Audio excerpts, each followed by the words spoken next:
დაუახლოვე ამ გეგმას, ხო? სახელმწიფო შენებლობა ერთ დღეში არ გეცდება. მოვიდა ახალი პარტია და დაგინიშნა 1000 ლარიანი პენსია. ეს არ არსებობს. ანუ ის 1000 ლარი რაღაცას უნდა მოაკლდეს, ხო? ან უნდა დაიბეჭდოს, ანუ გაიზრდება კიდე დოლარი ღირს. თუ ღირს ახლა 2 ლარი თუ არ ვიცი რამდენი ღირს, მერე გახდება 3 ლარი, ან 4 ლარი. და მაშინ რა აზრი აქვს შენ პენსიას, ხო? ეგ არის დიდი სიცრუე, ბატონო გოჩა, ყველამ ვიცით, ელემენტარული მათემატიკის საკითხია, ეს არ არის უმაღლესი მათემატიკის საკითხი, რამდენი მილიარდია ქვეყნის ბიუჯეტი და რამდენი პენსიონერია და რამდენი ხდება კიდე ასაკობრივ სიბერიში გადადის ჩვენი ერი. 1000 ლარი პენსია, ეს არის ყველანაირად გაუაზრე ხაზარაძის პარტიიდან იყო. თქვენ გაფიქრეთ, ბატონ დავით, 1,5 მილიონი დარჩა რეალობაში საქართველოში. ეს რეალური ციფრი რაც არის. 1,5 მილიონი ადამიანი. 1,5 მილიონი ადამიანი, მე მგონი აი საქართველოს მოქალაქე. 1,5 მილიონი ადამიანიდან 500,000-ზე მეტი ადამიანი პენსიონერი არის.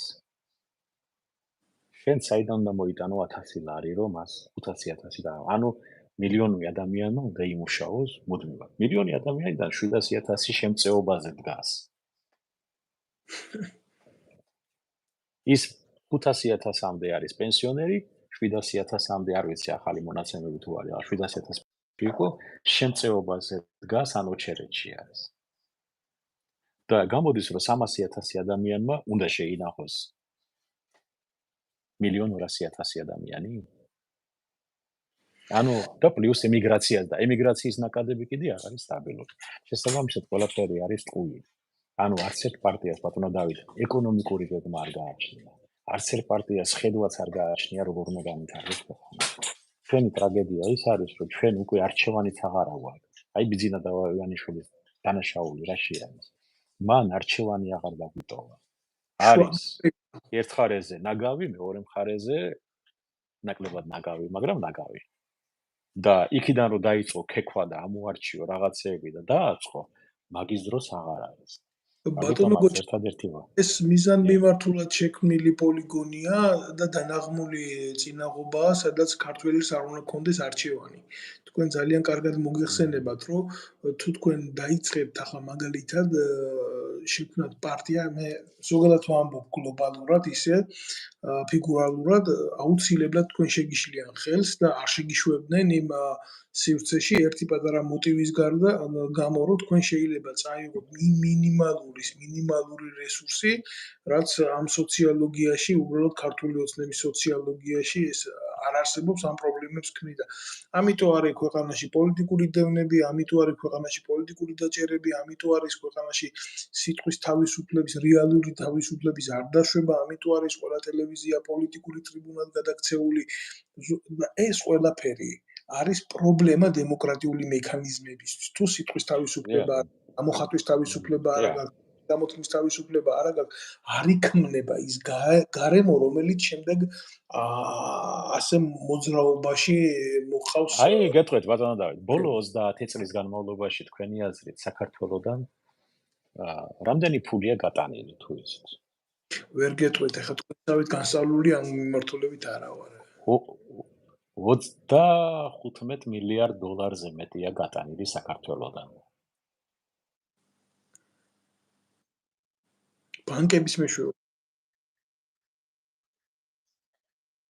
სისტემა და პლუს ამას ემატება კიდე ეს კაზინოების სისტემა, რომელიც ფულის რესურსით არის დაკავებული.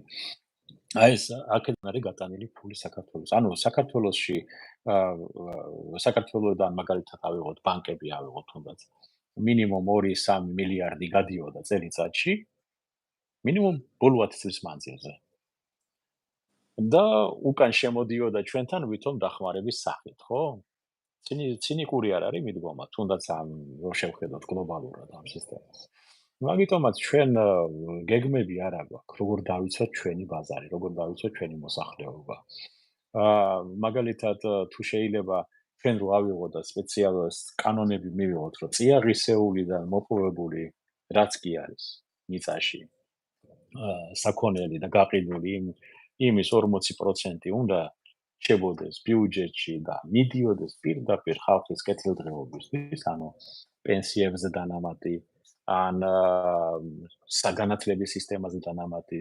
თქვენ წარმოიდგინეთ ეს რამხელა კოლოსალური თანხა იქნებოდა. ბანკი აკეთებს ფულს საქართველოში, კი ბატონო აკეთებს ფული, მაგაში ცუდი არაფერი არ არის. მაგრამ საქართველოს ფარგლებს გარეთ გააქვს ფული, მაშინ დაუბეგრე 60%-ით. მორჩა, ის 60% მიდის განათლების სისტემაში. არ უნდათ, კი ბატონო, დატოვონ ფული და ატრიალონ ფული ბიზნესში. და ასე უნდა გააკეთოს საქართველოს ხელისუფლებამ შემდეგი 40 წლის მანძილზე, რომ ქვეყანა გამოვიდეს, მიიღოს ის კეთილდღეობა, რაც საჭიროა, რომ ქვეყანა ფეხზე დადგება მაგით. ელემენტარულია ეს, ხო? ეს მათემატიკა არის.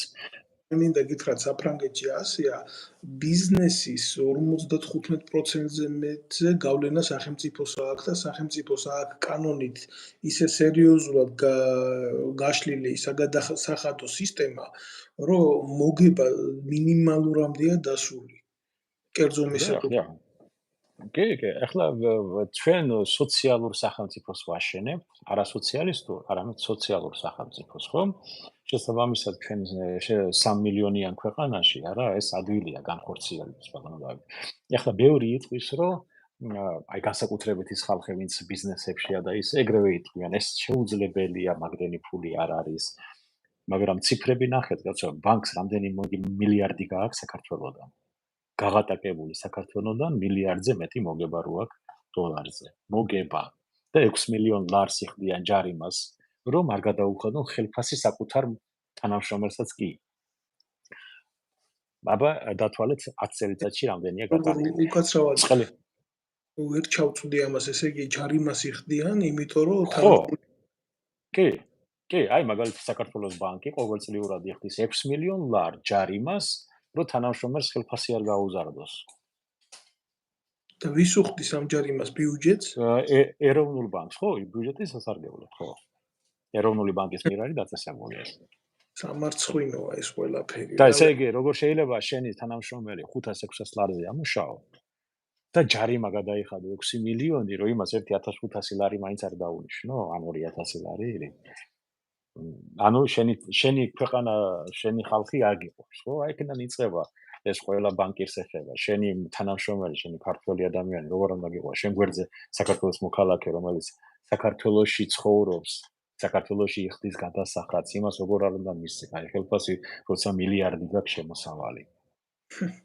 და მე ასე აი ეგეთი, ხო და ეგეთი ეს ერთი არის რომ მოსვლას ასეთი ხალხი პოლიტიკურ პარტიებს შექმნიან, რომ კიდე კოლოსალურ მონობაში ამყოფნონ საცოდავი საქართველო. და კი, აი მაგ სქემაში ჩართული არის ეგევე EBRD, აიოთ, EBRD ხო აფინანსებს პროექტებს საქართველოში, ხო? მას ასევე წილები აქვს მაგალითად საქართველოს ბანკში. საქართველოს ბანკიდან მიიღო 40 მილიონი მოგება, 20 მილიონი დააბრუნა ვითომ გეხმარება. და ასე მუშაობენ ესენი. შენივე ფულით